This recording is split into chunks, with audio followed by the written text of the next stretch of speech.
आज का प्रातः क्लास है 8 जनवरी 1967।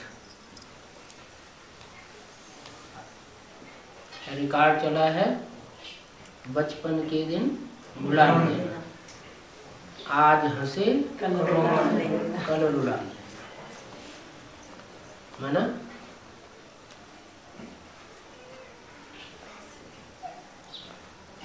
परीक्षाएं ऐसी आने वाली हैं पुरुषार्थी जीवन में, जो माया पीछे पड़ती है तो बच्चे उल्टे हो जाते हैं।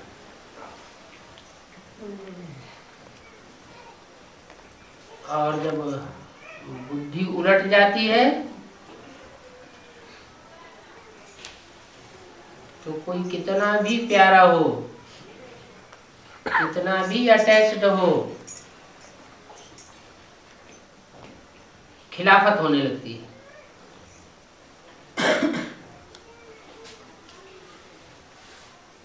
खिलाफत होने के बाद बुद्धि हट जाती है, बुद्धि डिटैच हो जाती है।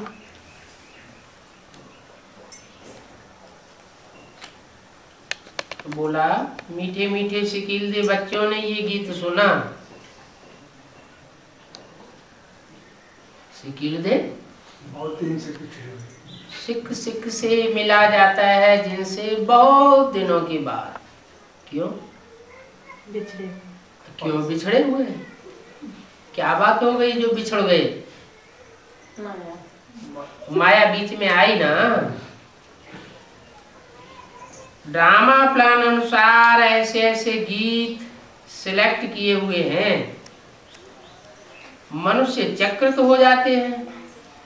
यह क्या नाटक है कि रिकॉर्ड पर वाणी चलाते हैं?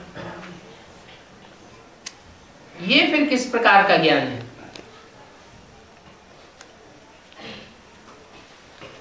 समझते नहीं है कि दुनिया में जो कुछ भी होता है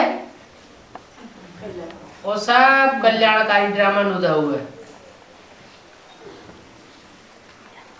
कविता करने वाले कविता करते हैं, गीत गाने वाले गीत गाते हैं, लेकिन जो कविता करते हैं, गीत बनाते हैं, भावना में आकर के जो कुछ भी बोलते हैं, उन्हें पता नहीं है कि संगम युग पर जब बाप आते हैं तो उस समय की ही कथा कहानियां, उस समय के ही संकल्प विकल्प गीतों में और कविताओं में आते रहते हैं। सारे शास्त्र भरे हुए हैं संगम युग से।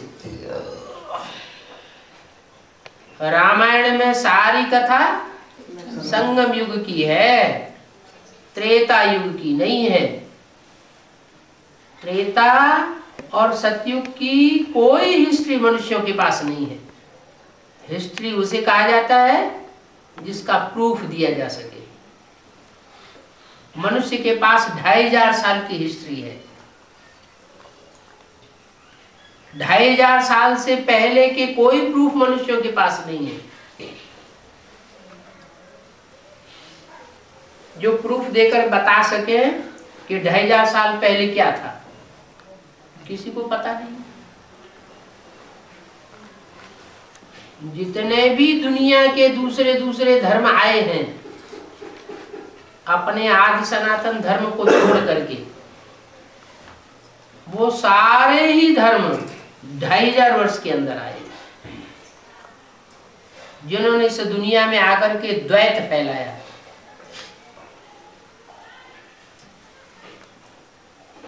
दुभांति कर दी। उस समय से लेकर के अब तक की हिस्ट्री मनुष्यों के पास मिल रही है। जब से इस दुनिया में द्वैत आया, उससे पहले की कोई हिस्ट्री मनुष्यों के पास है ही नहीं। बाप आकर बताते हैं कि सतयुग त्रेता में तो तुम सुख में थे, माना स्वर्ग में थे। काय में थे? स्वर्ग आत्मिक स्थिति में थे, इसलिए वहां हिस्ट्री बनाने की कोई दरकार होती नहीं। ये दुनियावी जो नॉलेज फैलती है संसार में,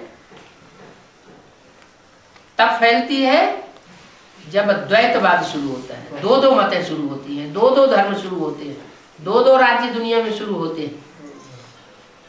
नहीं तो पहले इतने दुनियावी ज्ञान का विस्तार नहीं था, आत्मिक स्थिति में स्थित रहते थे। आत्मिक स्थिति में स्थित होने से प्रकृति माना कुदरत सब प्रकार की वस्तुएं मुहैया कराती रहती है। तन की हर प्रकार की जरूरत के पदार्थ बिना मांगे मिलते रहते हैं। धन भरपूर रहता है, नोटों वाला धन नहीं होता है, लेकिन रतन तो वहां होते हैं ना, हीरे सवाहरात,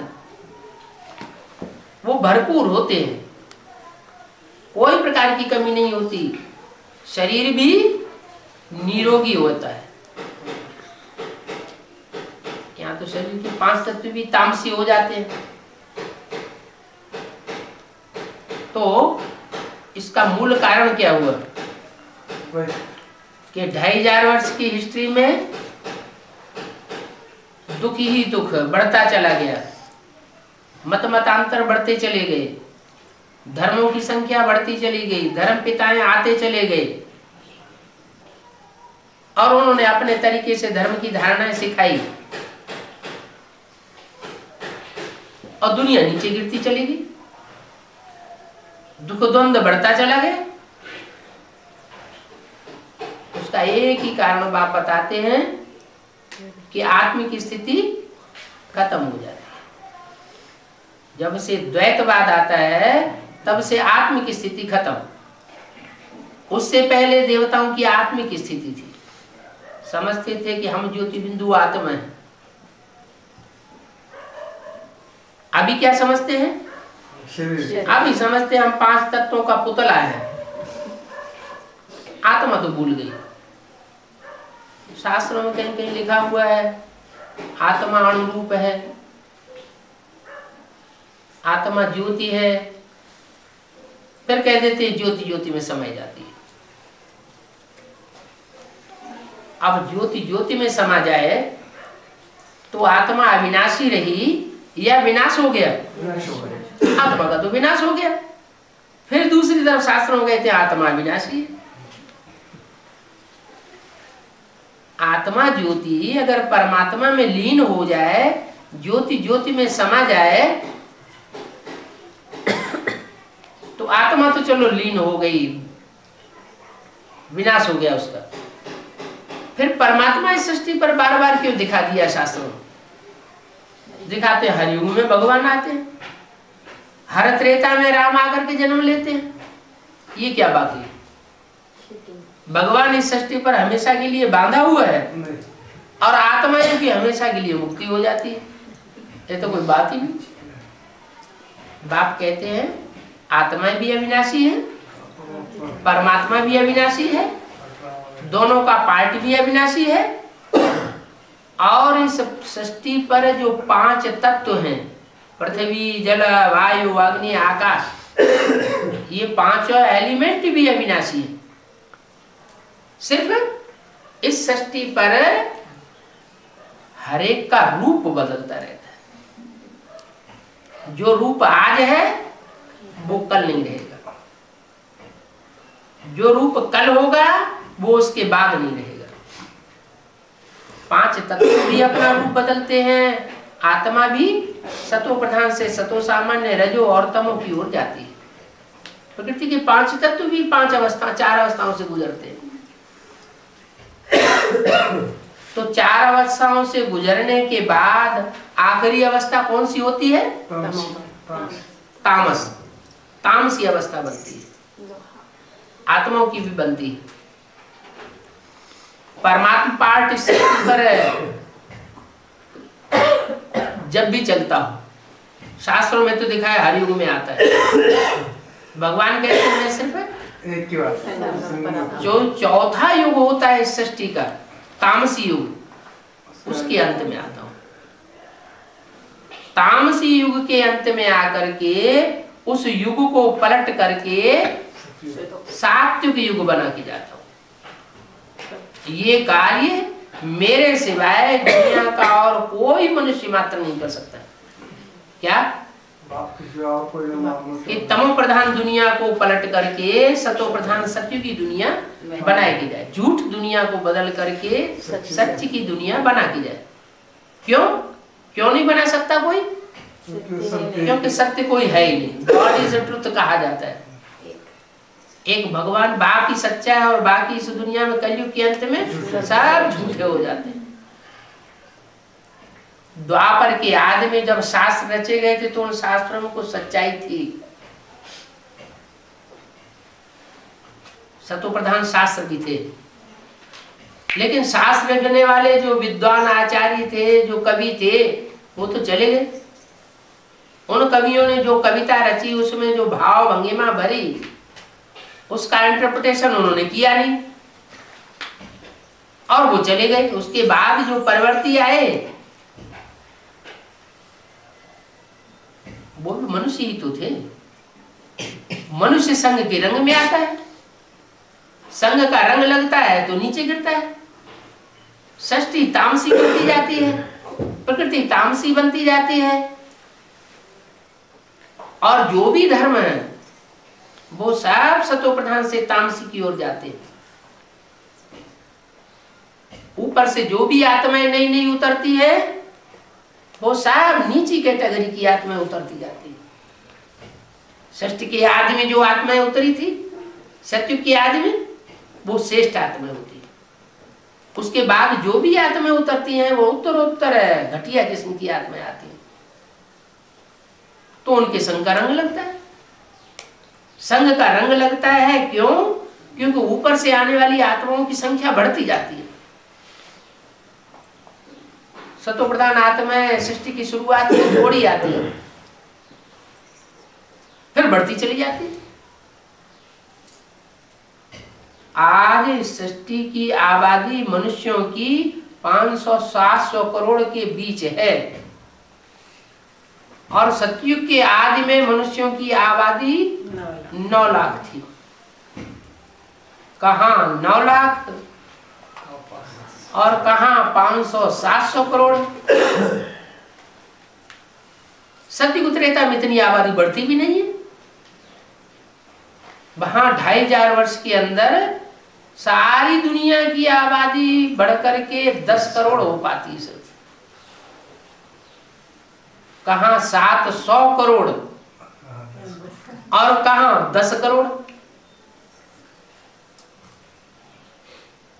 इतना मल्टीप्लाई होता है इस दुनिया में, तामसी दुनिया। द्वापर में भी आबादी कम बढ़ती है क्योंकि इतना ज्यादा विकार बढ़ते नहीं है।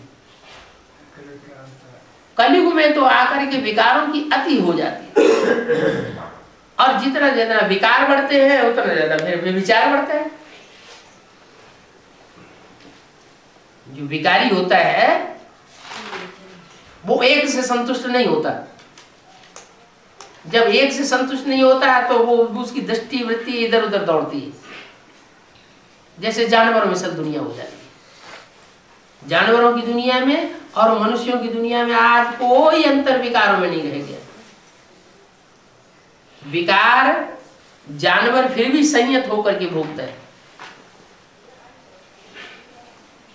लेकिन मनुष्य का तो कोई नियम ही नहीं रहता।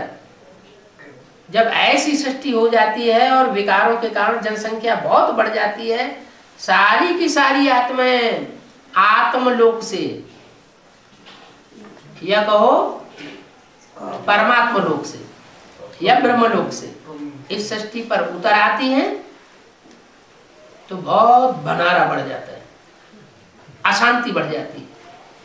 उस अशांति को खत्म करने के लिए फिर परमात्मा बाप इस सृष्टि पर आते हैं और बताते हैं कि मनुष्य को शांति नहीं दे सकता, मनुष्य को सुख नहीं दे सकता। अल्पकाल का सुख दे सकते हैं, अल्पकाल की शांति दे सकते हैं, लेकिन वो अल्पकाल की चीज जो है वो थोड़े समय के बाद फिर अशांति, फिर दुख में पलट जाती है।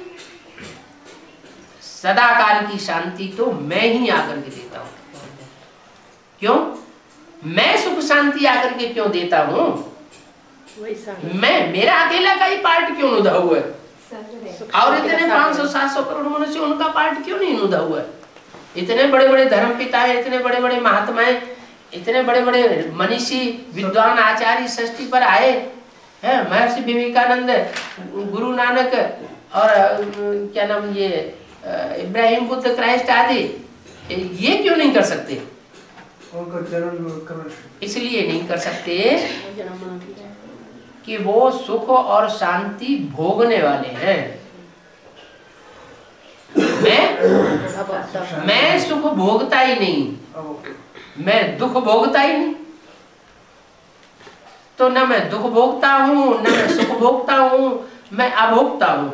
इसलिए मेरी कोई इच्छा ही नहीं।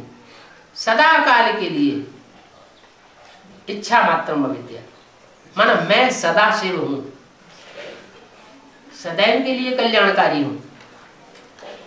और जो आत्माएं हैं वो सदा काल के लिए कल्याणकारी या शिव सुख स्वरूप या शांति स्वरूप नहीं बन सकती। तो मैं अभोक्ता हूं और सब भोगी। क्यों भोगी है? जन्म मरण के चक्र में। हाँ, क्योंकि सब जन्म मरण के चक्र में आते हैं। सबको अपना रथ है, रथ माना शरीर। तो जिनको जिनको अपना शरीर होता है, अपना रथ होता है, वो स्वार्थ के बगैर रह नहीं सकते। जो भी करेंगे पहले अपने शरीर के लिए करेंगे, दूसरों के कल्याण के लिए बात बुद्धि में नहीं आएगी। जो कुछ भी करेंगे, जो कुछ भी बोलेंगे, जो कुछ भी देखेंगे, जो कुछ भी काम करेंगे, पहले अपने कल्याण के लिए करेंगे। हर एक में स्वार्थ भरा हुआ होता है। अब ये भी बात नहीं है कि इस बात को मैं ही आकर के बताता हूं। द्वापर युग से जो शास्त्र लिखे गए उनमें भी ये बातें बताएगी। तुलसीदास जी ने लिखा, सुर नर मुनि सबकी यह रीति, स्वार्थ लागे करें सब प्रीति। चाहे देवता हो, देवात्माएं हो, चाहे मनुष्य की आत्मा हो, चाहे मुनि ऋषि हो, सबको स्वार्थ लगा पड़ा है। एक भी ऐसा नहीं है जो अपने स्वार्थ के लिए न जिंदगी बिताता हो। तो मुझको आना पड़ता है। मैं आकर के तुम बच्चों को सिखाता हूं कि अगर तुमको इस दुनिया के दुख दर्दों से मुक्त होना है तो पहले एक बार ऐसा पुरुषार्थ करो कि मेरी जैसी स्टेज को पहुंच जाओ। सदाकाल के लिए तो नहीं पहुंचेंगे, लेकिन प्रैक्टिस करेंगे तो कुछ न कुछ नंबरवार पुरुषार्थ अनुसार मेरी जैसी स्थिति को प्राप्त कर सकते हो। जैसे मैं निराकारी हूं, निराकारी माने कोई संकल्प नहीं, ऐसे तुम बच्चे भी निराकारी बन सकते हो। निराकारी माने आकार नहीं, माने ये शरीर नहीं, न सूक्ष्म शरीर न स्थूल शरीर, क्या बिंदु आत्मा। तो ऐसी प्रैक्टिस अगर तुम कर लेते हो तो तुम भी मेरे जैसी स्थिति को प्राप्त कर सकते हो। सदाकाल के लिए नहीं, थोड़े समय के लिए, लेकिन नंबरवार पुरुषार्थ अनुसार। सबकी एक जैसी स्थिति नहीं बनेगी, सबकी एक जैसी निराकारी स्टेज नहीं बनेगी, लेकिन नंबरवार बनेगी तो ना। जो जितना पुरुषार्थ करेगा उतनी बनेगी। क्या स्थिति? स्वार्थ से परे की स्थिति। रथ एक तरफ रह जाए और आत्मा एक तरफ दिखाई दे। मैं आत्मा ज्योति बिंदु और ये 5 तत्वों का बना हुआ पुतला। जो आज है कल नहीं रहता है। कितने पुतले बदलती हो तुम आत्माएं? 84 के चक्र में आती हो तो 84 पुतले बदलती हो, और आखिरी जन्म में आकर के इस आखिरी पुतले में इतना मोह हो जाता है कि छूटता ही नहीं। तो जन्म जन्मांतर उस पुतले में आसक्ति रखने की प्रैक्टिस पड़ी हुई है। ये प्रैक्टिस जैसे देह में आने की प्रैक्टिस पड़ गई, ऐसे ही आत्मिक स्थिति में रहने की प्रैक्टिस भी कर सकते हो। अगर ये आत्मिक स्थिति में रहने की प्रैक्टिस हो गई, निसंकल्पी स्टेज हो गई, तो जैसे आत्मा परमात्मा में लीन हो गई। हमेशा के लिए लीन नहीं होगी, लेकिन हाँ नंबरवार पुरुषार्थ अनुसार आत्मा इस स्थिति का अनुभव करेंगी। वो इस स्थिति को उन्होंने शास्त्रों में दिखाई दिया, आत्मा से परमात्मा में लीन हो जाती। ये नहीं जानते कि हमेशा के लिए लीन हो जाती है या थोड़े समय के लिए लीन होती। कुछ आत्माएं ऐसी हैं जो लंबे समय तक उस लीन अवस्था का अनुभव करती है। वो लीन में ही रहना चाहती है, शांति ही चाहती है, वो सुख चाहती नहीं। तो ऐसी आत्माएं लंबे समय तक पड़ी रहती है शांति धाम में। और जो आत्माएं श्रेष्ठ किस्म की है, दूसरों को सुख देने वाली है, खुद भी सुखी रहने वाली है, सुख के उनके संस्कार है ज्यादा, तो ऐसी आत्माएं जो है वो इस सृष्टि पर जब सबसे जास्ती सुख होता है, सतो प्रधान सृष्टि होती है, उसी समय इस सृष्टि पर उतरती है। पहले सुख भोगती है और धीरे धीरे जब नीचे उतरती जाती है, आत्मिक स्थिति समाप्त होती जाती है, देह भान बढ़ता जाता है, तो धीरे धीरे नीचे उतरते उतरते 4 युगों से पसार होने के बाद फिर दुख में आती है। तो फायदे में कौन रहेगा? जो इस सृष्टि पर लास्ट में उतरेंगी जो आत्माएं, वो फायदे में रहेंगी, या जो सृष्टि के आदि में उतरी है वो फायदे में रहेंगी? क्यों? वो फायदे में क्यों रहेंगी? क्योंकि उस समय का जो सुख होता है वो सुख दूसरे युगों में, नीचे उतरती कला के युगों में नहीं मिल सकता। उनमें सुख के संस्कार ज्यादा हैं, इसलिए वो आत्माएं सत्युग की याद में आती है। तो सिर्फ शांति अच्छी या सुख और शांति दोनों ही अच्छी? सुख और शांति दोनों अच्छी। सुख में शांति अगर समाई हुई है तो ऐसा सुख भी तो अच्छा है। सतयुग में ऐसा सुख होता है दीर्घ काल का कि उसमें शांति भी समाई हुई होती है। आज की दुनिया का जो विकारी सुख है वो ऐसा सुख है जो अल्पकाल का सुख है, और उसमें सुख थोड़े समय का और अशांति ज्यादा समय की। तो बाप आकर के बताते हैं कि आत्मा ये तुम्हारे शरीर का वृक्ष है, वो बीज है। इस आत्मा रूपी बीज को जितना ही तुम याद में रह करके परिष्कृत करेंगे मेरी याद में, उतना ही तुम्हारी आत्मा जो है जन्म जन्मांतर के लिए सुख भोगने की ताकत वाली बन जाएगी। कोई में शक्ति न हो और सुख भोगना चाहे तो भोगेगा? नहीं भोगेगा। शरीर में ताकत ही नहीं है तो बढ़िया बढ़िया भोजन कहां से पचा लेंगे? तो ऐसे ही बताया कि आत्मा को पावरफुल बनाना बहुत जरूरी है। कैसे बनेगी? किसकी याद? जो ऐसी स्टेज में टिकने वाला है जो सदैव शांत स्वरूप है। जब इस सृष्टि पर आता है तो जिस मुकर्रर तन में आता है वो जितना आनंद स्वरूप बनता है, सुख स्वरूप बनता है, उतना और कोई सुख स्वरूप नहीं बनता। तो ऐसे स्वरूप को अगर हम याद करेंगे तो हम भी सुख स्वरूप बन जाएंगे। सुप्रीम सोल है शांत, और वो जिस मुकर्रर रथ में प्रवेश करता है वो है शांत भी है और साथ साथ सुख स्वरूप भी है, आनंदमयी स्टेज भी है ज्यादा समय के लिए। तो पुरुषार्थ ऐसा करना चाहिए कि हम जन्म जन्मांतर के लिए सुखी और शांत बने।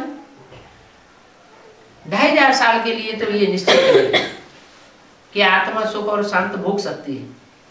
उसके बाद जो भी आत्माएं इस सृष्टि पर आती हैं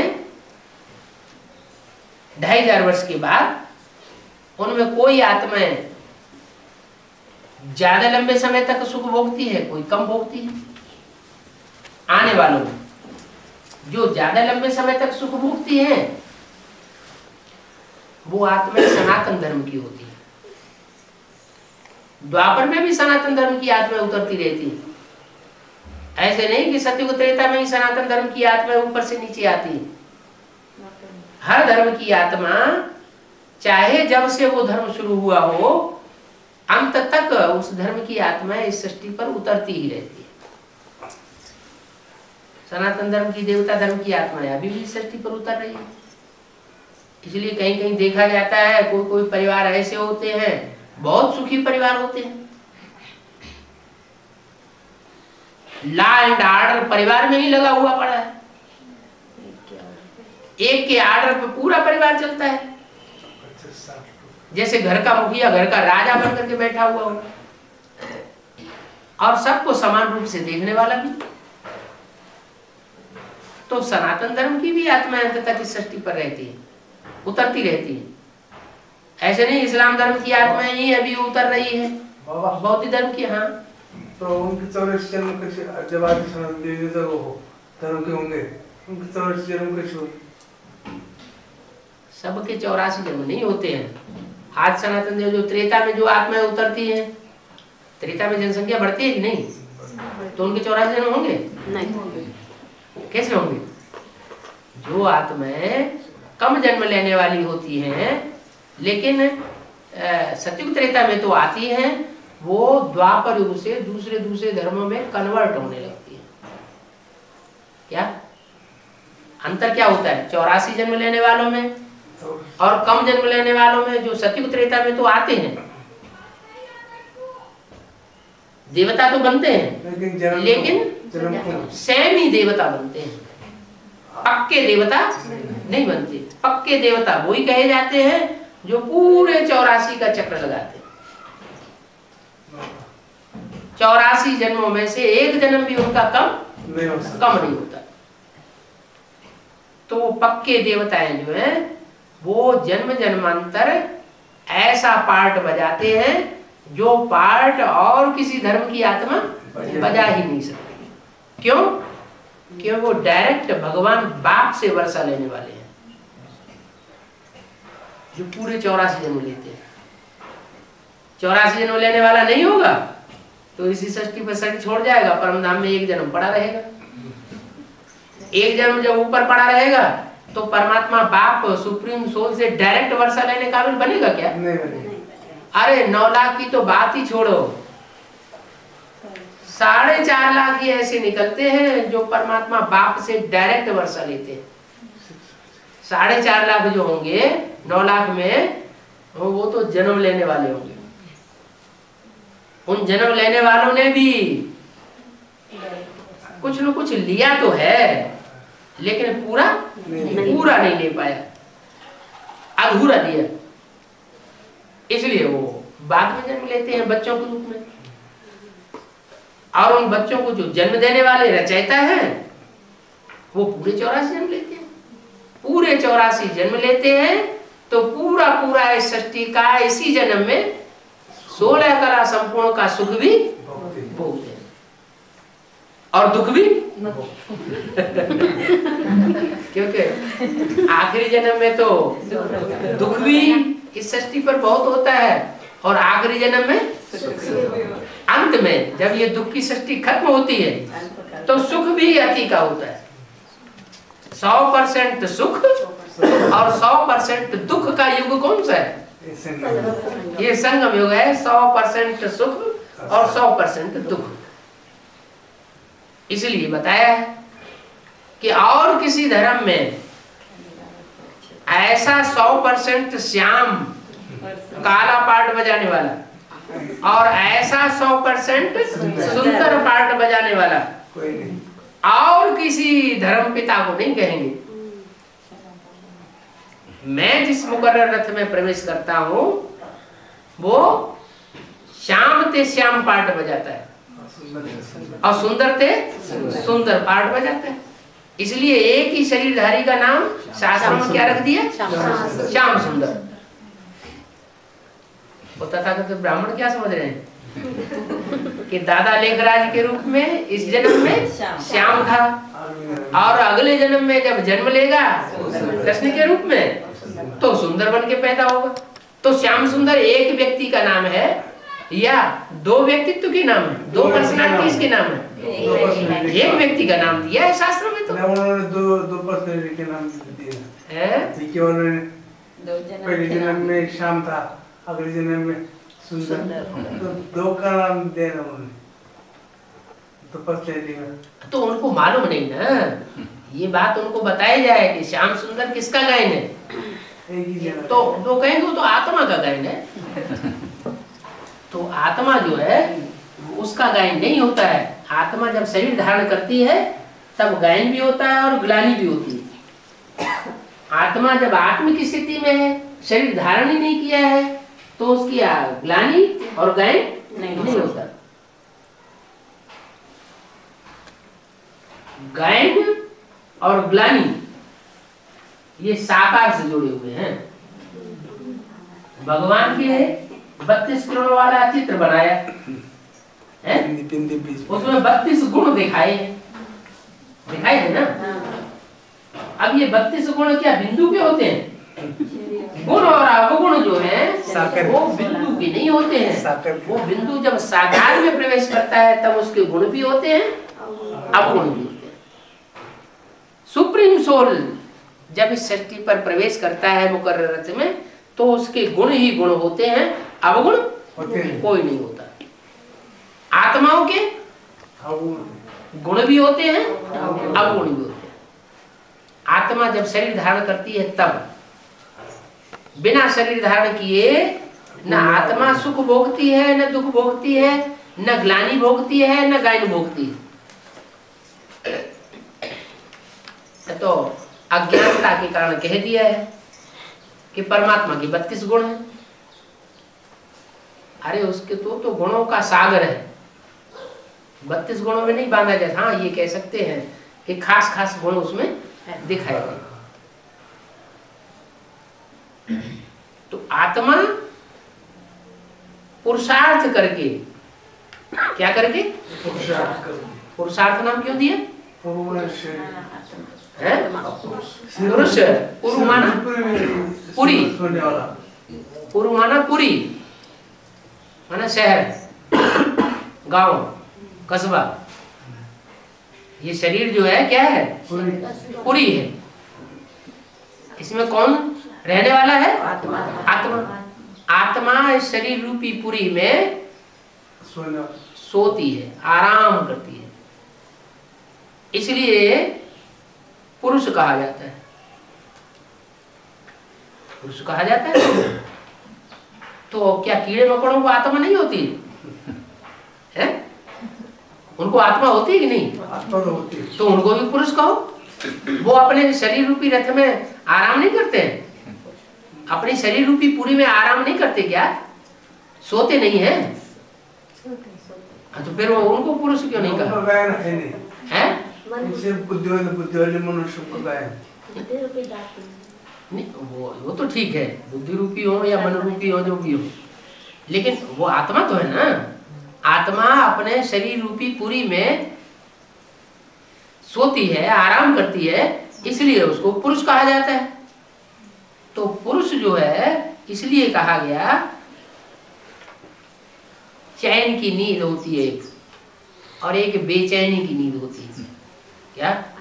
आराम करना, आराम तो करते हैं लेकिन करवट पर पलट पलट के आराम कर रहे हैं, माना चैन नहीं है। हाँ, तो जो चैन की नींद है वो प्राप्त करने का पुरुषार्थ जानवर नहीं करते हैं। कौन करते हैं? मनुष्य करते हैं। मनुष्य जो है उसको कहा जाता है नर। क्या? मनुष्य नर जो है, मनुष्य जब पुरुषार्थ करता है तो अपनी आत्मा की शांति के लिए वो पुरुषार्थ कर सकता है, जानवर पुरुषार्थ नहीं करते। फिर क्या सतयुग में, त्रेता में या स्वर्ग में जानवर नहीं होते? वहां होते, वो कैसे चले जाते? अरे सतयुग त्रेता में जानवर तो होते हैं ना, स्वर्ग में जानवर होते तो हैं। चलो खराब किस्म के नहीं होते हो, अच्छे किस्म के जानवर होते हो, तो हाँ वो वहां कैसे पहुंच जाते हैं जब वो पुरुषार्थ ही नहीं करते?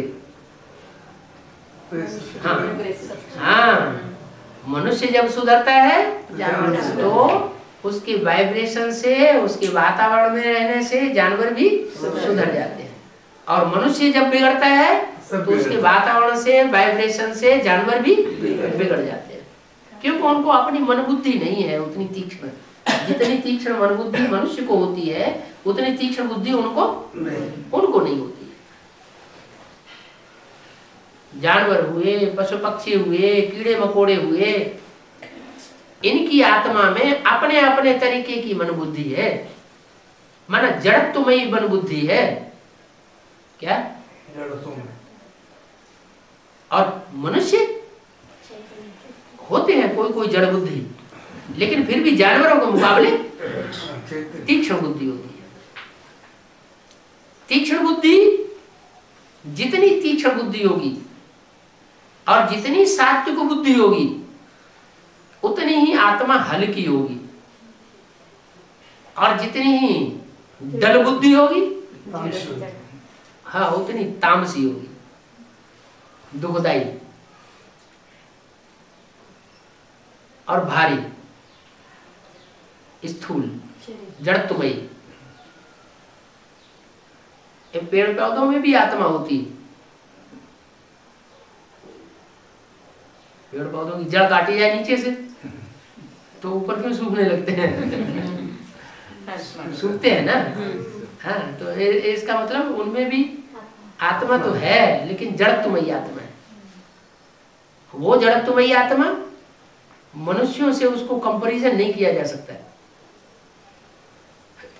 मनुष्यों की जो आत्मा है वो इस 5 तत्वों की पृथ्वी के बहुत परे रहती है।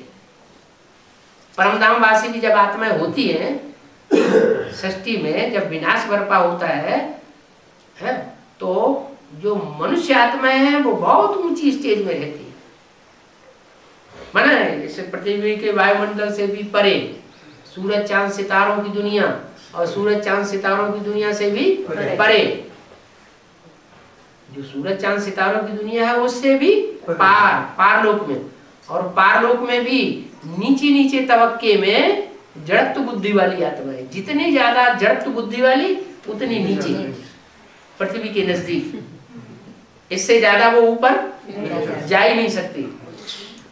मनुष्य अपने पुरुषार्थ से उन आत्माओं को कितना भी खींचना चाहे ऊपर, वो नहीं जाएगी। है जड़ें नीचे आती हैं। हाँ जी हाँ जी।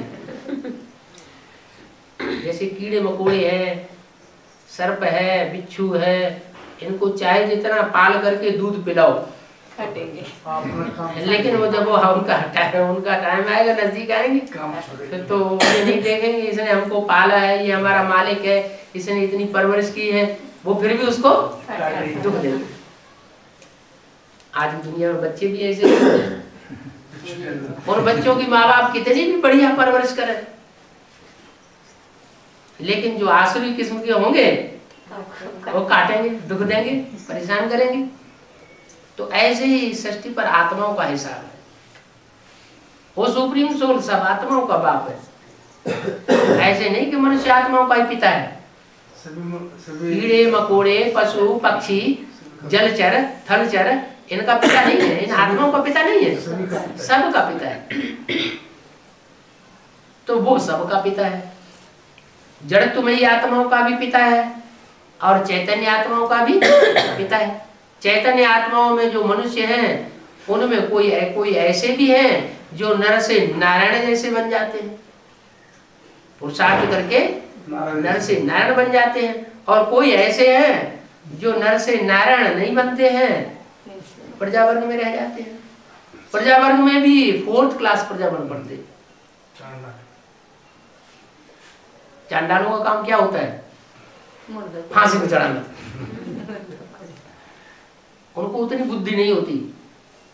राजा राजा का काम करता है और चांडाल चांडाल का काम करता है। राजा को कहा जाए कि इस आदमी को पकड़ करके सूली पे लटकाओ तो वो नहीं करेगा। तो ये बुद्धि की बात है। जैसी जैसी उसकी बुद्धि वैसा वैसा उसका आचरण होता है। मनुष्य ऊंचा उठ करके मनुष्य आत्मा देवता बन सकती है, नीचे गिर के राक्षस जैसी बुद्धि बन सकती है। फिर सुधर भी सकते हैं, बिगड़ भी सकते हैं।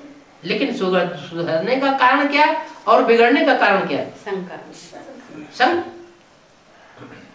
ये संग दोष जो है वो बहुत मुख्य चीज है।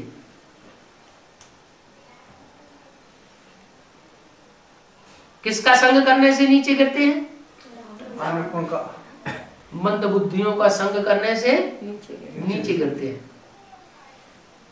और बुद्धिमानों की बुद्धि परमात्मा का संग करने से ऊंचे उठते हैं। सत्य है परमात्मा, और इस दुनिया में कोई सच्चा है नहीं, सब झूठे हैं, सब दुखदाई है। जो जितना जास्ती दुखदाई आत्मा वो उतनी जाती जड़त्व बुद्धि वाली, और जो जितनी सुखदाई आत्मा वो उतनी ही चैतन्य बुद्धि। कहते ही है सत्य चित्त आनंद। क्या? जो सच्चा है वही चैतन्य है, जड़ बुद्धि नहीं है। जो सच्चा है वही चैतन्य है, और जो चैतन्य है वही आनंदमय है।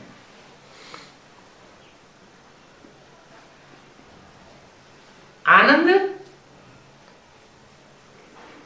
भगवान के लिए कहा जाता है आनंद का सागर, सुख का सागर। ऐसे का संग करेंगे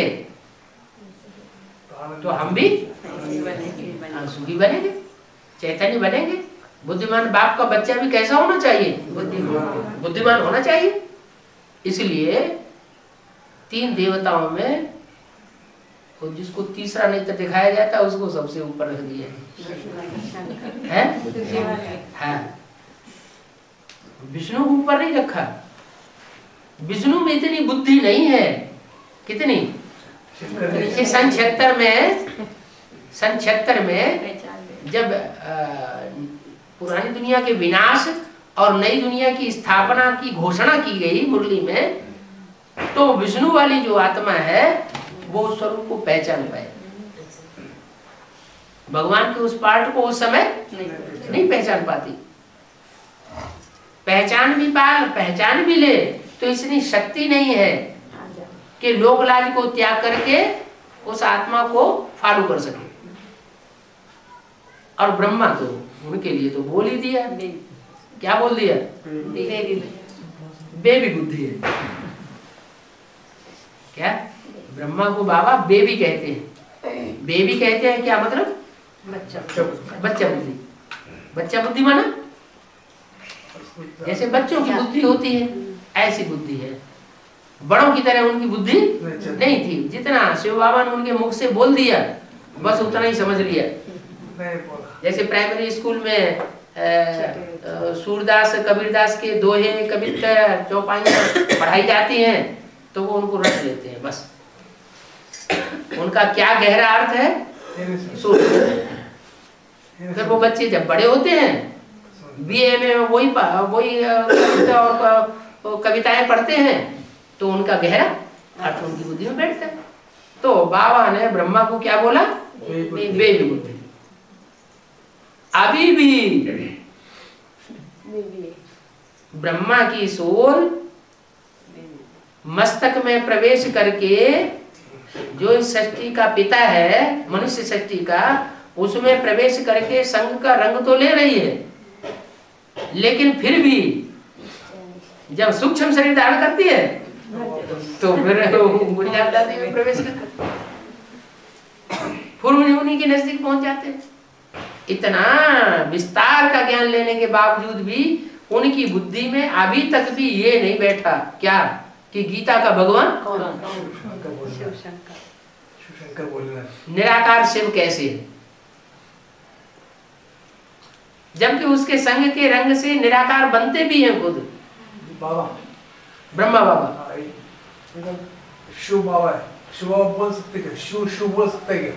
आप बोल रहे शिव के बोल सकते हैं, शिवशंकर बोलना था ऐसा बोल। अरे शिव शंकर बोलेंगे वो तो इसलिए बोलेंगे कि शिव पिता है और शंकर बच्चा है, बच्चे का नाम बाद में, शिव का नाम पहले। शिव शंकर भोलेनाथ कहा जाता है, भोले वाले कहा जाता है, तो शिव भोला है, शंकर भोला भोला नहीं है। उसको अपना शरीर है क्या, जिसको अपना शरीर होता है वो पहले स्वार्थ की सोचता है, पहले अपना फिर उसके बाद सारी दुनिया का। वैसे ही हर आत्मा को पहले अपने से प्यार होता है या पहले अपने पति से या बाप से प्यार होता है? बाप से सब कुछ मिलता है, कितना वर्षा मिलता है, सारी धन संपत्ति मिलती है, लेकिन उससे प्यार नहीं होता। पति से सारा सुख मिलता है पत्नी को, लेकिन उससे प्यार नहीं, पहले अपने से प्यार। तो ये आत्माओं के स्वभाव का मादा है कि वो पहले अपने से प्यार करती है। परमात्मा में तो सुप्रीम सोल में ये बात नहीं है, वो बच्चों को प्यार करता है। बच्चों में भी नंबरवार बच्चों को देखता है, जो उसके डायरेक्ट बच्चे बनते हैं वो उनको करता है। उनमें भी नंबरवार है, कोई बड़े बच्चे हैं, कोई छोटे बच्चे हैं। जो बड़े बच्चे हैं उनमें क्या सिफ्त है और छोटे बच्चों में क्या सिफ्त है तो 9 लाख बच्चे, अच्छा चलो 4.5 लाख ही सही।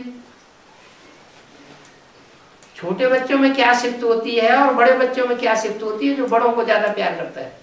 बड़े बच्चे ज्यादा मुरली, जब बाबा मुरली होता है। बड़े और छोटे बनते किस आधार पर? ज्ञान धारणा, प्रैक्टिकल से, पहचान के आधार। निश्चय क्या? हाँ, पहचाना माना ज्ञान हुआ, तभी तो पहचाना। पहचाना ही नहीं इसका मतलब ज्ञान हुआ नहीं। सारा ज्ञान कोई बघाड़ता रहे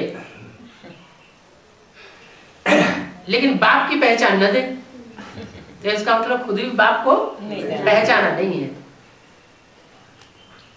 तो बाबा कहते हैं तुम बच्चों में और कोई गुण हो या न हो, एक गुण मेरे सब बच्चों में है। कौन सा गुण? बाप की पहचान। तथाकथित ब्रह्मा कुमार कुमारियां कहेंगे हमने भी तो पहचाना है बाप को। क्या पहचाना है? माँ को पहचाना नहीं, माँ को पहचाना, बाप को नहीं पहचाना। हमने भी पहचाना बाप को। क्या है? बिंदु है।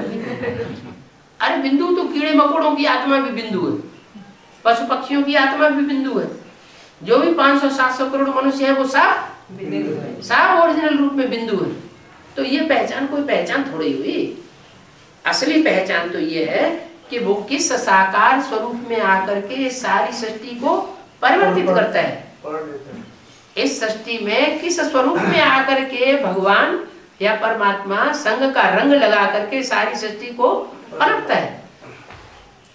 भगवान सबसे ऊंच से ऊंच गाया हुआ है। ऊंच से ऊंच भगवान कहा जाता है तो ऊंच से ऊंच निराकारी दुनिया की बात है या साकारी दुनिया की बात है? ऊंच तो और नीच तो ये साकारी दुनिया की बात है। तो जिस स्वरूप में वो प्रवेश करता है वो स्वरूप ही ऐसा पार्ट बजाता है कि वो ऊंच ते ऊंच भी पार्ट बजाता है और नीच ते नीच भी पार्ट बजाता है।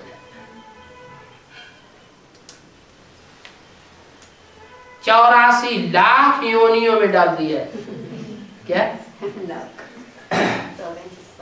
ऐसे तो मनुष्यों के 84 जन्म ही होते हैं, फिर 84 लाख योनियों में क्यों डाल दिया है? पूछे नहीं। क्योंकि मनुष्य सृष्टि का जो पिता है उसमें एक भी ऐसी योनि नहीं है जिस योनि के रूप में वो पार्ट न बजाता हो। 500-700 करोड़ मनुष्य आत्माओं का बीज रूपी बाप है ना, तो जितने 500-700 करोड़ मनुष्य आत्माओं में जो जो स्वभाव संस्कार भरे हुए हैं, वो सारे स्वभाव संस्कार उसमें उस बीज में होने चाहिए। बीज में नहीं होगा तो पत्ते में कहां से आ जाएगा? नीम का बीज होता है, कड़वा होता है, तो पत्ते भी कड़वे। जो नीम का आखिरी पत्ता होगा वो भी कड़वा होगा। फल भी कड़वा होता है, फूल भी कड़वा होता है, जड़ भी कड़वी होती है, तने भी कड़वे होते हैं, शाखाएं भी कड़वी होती हैं। तो ये तो सारी सृष्टि का बीज रूप बाप है। जो एक जन्म लेने वाली आत्माएं हैं उनका भी बाप, माने जो नास्तिक किस्म की आत्माएं हैं, आत्मा परमात्मा स्वर्ग नरक कुछ भी मानने वाली नहीं है, उनका भी बाप। इसलिए एक मुरली में बोला है क्या, भारत इस समय पूरा नास्तिक है।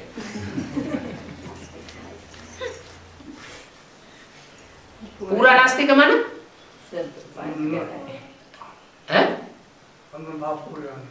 स्वर्ग को नहीं मानता, स्वर्ग को नहीं मानता, पाठ कर रहा है ना,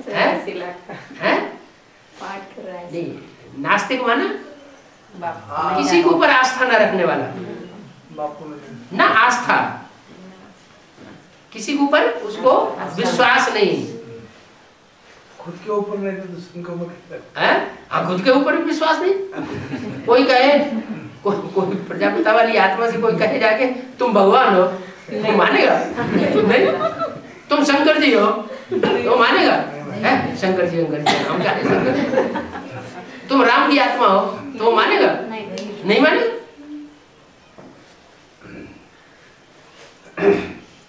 जबकि वो एक स्वरूप ऐसा पार्ट बजाता है जिसमें कृष्ण का पार्ट भी साबित होता है, शिव का पार्ट भी साबित होता है, राम का भी पार्ट साबित होता है। शास्त्र में लिख दिया अच्युतम केशवम राम नारायणम कृष्ण दामोदरम वासुदेवम हरिम श्रीधरम माधवम गोपिका वल्लभम जानकी नायकम रामचंद्रम। कितने नाम एक के ऊपर रख दिए। कहाँ राम त्रेता का और कहाँ नारायण सत्य की आदि का, कोई तालमेल ही नहीं। इतने नाम रख दिए हैं एक के ऊपर एक, भगवान के ऊपर, और ये सब कैसे साबित हो जाते हैं? एक ही होता है। इसी संगम युग में वो एक ऐसा स्वरूप प्रत्यक्ष होता है संसार में, जो संसार में सब प्रकार के नामों से विख्यात हो जाता है। तो उसमें सारी दुनिया के जितने भी मनुष्य मात्र है, प्राणी मात्र हैं, उन सब प्राणियों के स्वभाव संस्कार उसमें भरे हुए हैं। अगर भरे हुए न हो, उनके संस्कार अगर भरे हुए न हो, तो 84 लाख योनियों का उद्धार कैसे होगा? होगा? नहीं, हो ही नहीं सकता। 84 लाख योनियों का भी उद्धार करने का निमित्त एक बनता है। एक माने एक आत्मा नहीं, वो आत्मा सुप्रीम सोल जिसमें प्रवेश करता है, वो एक निमित्त बनता है। तो उसमें हर प्रकार के स्वभाव संस्कार मौजूद। इसलिए बाबा ने एक सिफ्त बताई है उस पाठधारी की, कि ऊंचे से ऊंचे तबक्के के व्यक्ति से लेकर के नीचे से नीचे तबक्के के व्यक्ति के बीच में रह करके वो आराम से अपनी जिंदगी बिता सकता है। क्या इस दुनिया में ऊंचे से ऊंचे तबक्के के लोग हैं और नीचे से नीचे स्वभाव संस्कार वाले लोग हैं। वो उसको किसी भी व्यक्ति के साथ रह करके अपना जीवन यापन करने में कोई तकलीफ नहीं होगी, सबके साथ मिक्स हो सकता है। जैसे घर में परिवार में एक बाप के 10-15 बच्चे होते हैं, माँ बाप के 10-15 बच्चे होते हैं, और माँ बाप सबके साथ मिक्स होके रहते हैं कि नहीं रहते हैं? ऐसे ये भी मनुष्य शक्ति का बाप है। मनुष्य शक्ति का बाप होने के नाते वो सबके साथ मिक्स होकर के रह सकता है। साधारण से साधारण पार्ट भी बजाता है और ऊंचे से ऊंचा पार्ट भी बजाता है। पार्टधारी है क्या? हीरो पार्टधारी से कहा जाए कि तुम हीरो का ही पार्ट बजाओ और तुम दूसरा कोई पार्ट नहीं बजा सकते, तो वो फिर हीरो पार्टधारी कहा जाएगा? नहीं। हीरो पार्टधारी माना सब प्रकार का पार्ट बजा सके, अच्छे से अच्छा भी बजा सके, बुरे से बुरा भी बजा सके।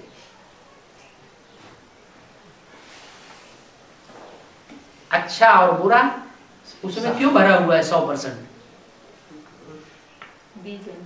है? अच्छा नहीं, अच्छा क्यों भरा हुआ है? क्योंकि वो फंसता है? नहीं, 500-700 मनुष्यों के बीच में, नहीं 500-700 करोड़ मनुष्यों के बीच में जिन मनुष्यों को नर कहा जाता है, नर माना मनुष्य, तो 500-700 करोड़ मनुष्य जो भी करते हैं उसका रिजल्ट क्या आता है दुनिया में?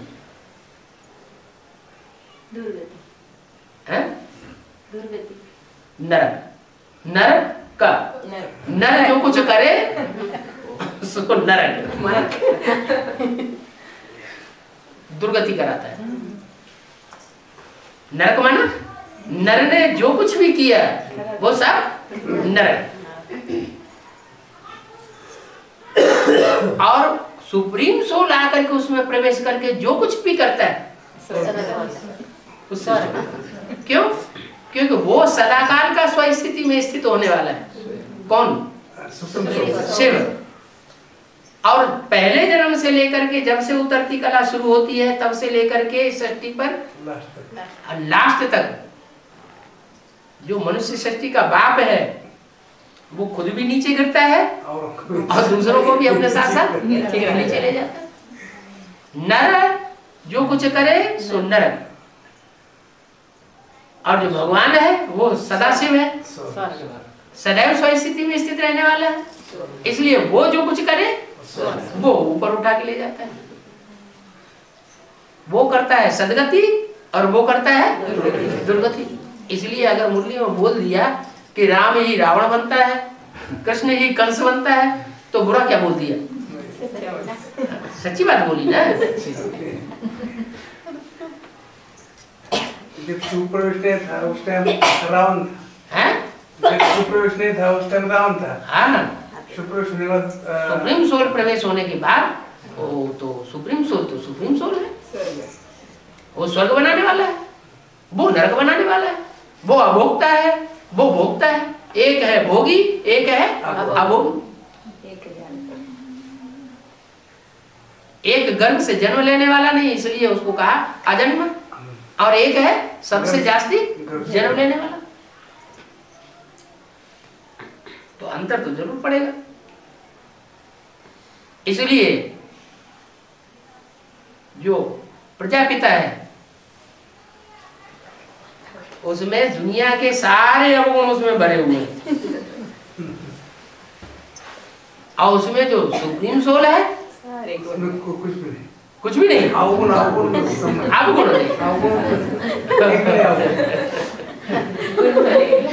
उसमें कुछ भी नहीं। वो जो कुछ बोलेगा सुप्रीम सोल सो कल्याणकारी बोलेगा। अच्छा गालियां दे तो वो भी कल्याणकारी। अगर मारपिटाई कर दे, थप्पड़ मार दे, तो वो भी कल्याणकारी। माने इंद्रियों से जो भी कार्य करेगा वो सब कल्याणकारी। लेकिन जब सुप्रवेश करे तो उसके बाद इंद्रियों से जो कार्य करेगा वो कल्याणकारी होगा। सुप्रवेश करने के बाद हाँ, तो उसके बाद जो कार्य करेगा वो कल्याणकारी होगा। लेकिन बच्चे मुरली में बोलते हैं ये ब्रह्मा बाबा ने बोला, ये शिव बाबा ने बोला। मुकर्रर और टेम्परर इसका भी पहचान चाहिए ना। हाँ, जो मुकर्रर रथ है वो पहचानना पड़े। ब्रह्मा बाबा का रथ मुकर्रर रथ नहीं कहा जा सकता। वो बीच बीच में इंटरफियर करके बोलते थे, तो जो इंटरफियर करके बोलते थे वो सच्चा नहीं है, ठीक नहीं है। फिर भी बाबा ने मुरली में बोला, क्या बोला? कि तुम ऐसे ही समझो कि यह शिव बाबा बोलता है। अगर इनसे कुछ गलती हुई हो जाती है तो तुम क्या समझो? शिव बाबा इसको सुधार देंगे। तो तुम्हारी बुद्धि में अगर शिव बाबा रहेगा तो तुम्हारा कल्याण हो जाएगा।